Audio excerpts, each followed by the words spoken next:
Hindi படித்ததுனால world number 1 வந்தேன்னு யாராவது ஒருத்தரை சொல்லுங்க, நான் ஒத்துக்கிறேன். சரி, நீங்கள் இன்னைக்கு நடுத்தர வர்க்க குடும்பத்தில் கல்யாணங்கிறது கிட்டத்தட்ட குடும்பத்தினுடைய மொத்த சொத்தையும் விற்கிற மாதிரி நடந்துக்கிட்டு இருக்கு. உண்மையா இல்லையா? ஏன் தெரியுங்களா? நம்ம பழக்க வழக்கத்தில், நம்ம பண்பாட்டில் ப்ரீ வெட்டிங் ஃபோட்டோ ஷூட் உண்டா? போஸ்ட் வெட்டிங் ஃபோட்டோ ஷூட் உண்டா? சங்கீத் உண்டா? மெஹந்தி உண்டா? இதெல்லாம் யார் வேலை? காசு இருக்கவன் பண்ணுற வேலை.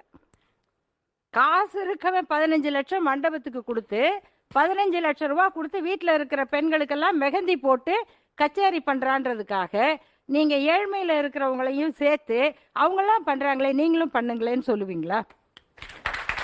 கல்யாணம்னா இப்படி தாங்க நடக்கணும்.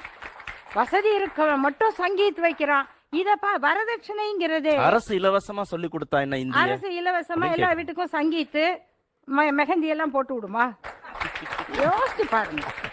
ஏன்னா எல்லோருக்கும் எல்லாம் இதெல்லாம் சொல்ல முடியுமா? நீங்க வரதட்சணை சமூக ரீதியா புரிஞ்சுக்கங்க. வரதட்சணைங்கிற பழக்கம் இருக்குல்ல, அது பெரும்பாலான உழைக்கும் மக்களுடைய பழக்கமா? வரதட்சணைங்கிற சொல்லே சில ஒரு சமூகத்துல தான் இருந்துச்சு. அவங்க எப்ப பார்த்தாலும் ரேடியோவில் நாடகம் போட்டு எல்லாரும் தெரிஞ்சுக்கிட்டாங்க. இப்போ சாதாரண மக்கள் கூட ஏன் பைக் வாங்கி கொடுப்பாரா, கார் வாங்கி கொடுப்பாரான்னு இதுதான் பணக்காரங்களை பார்த்து உயர் ஜாதிகளை பார்த்து கெட்டு போற இவங்களுடைய பழக்கம். இது நமக்கு வேண்டாம்.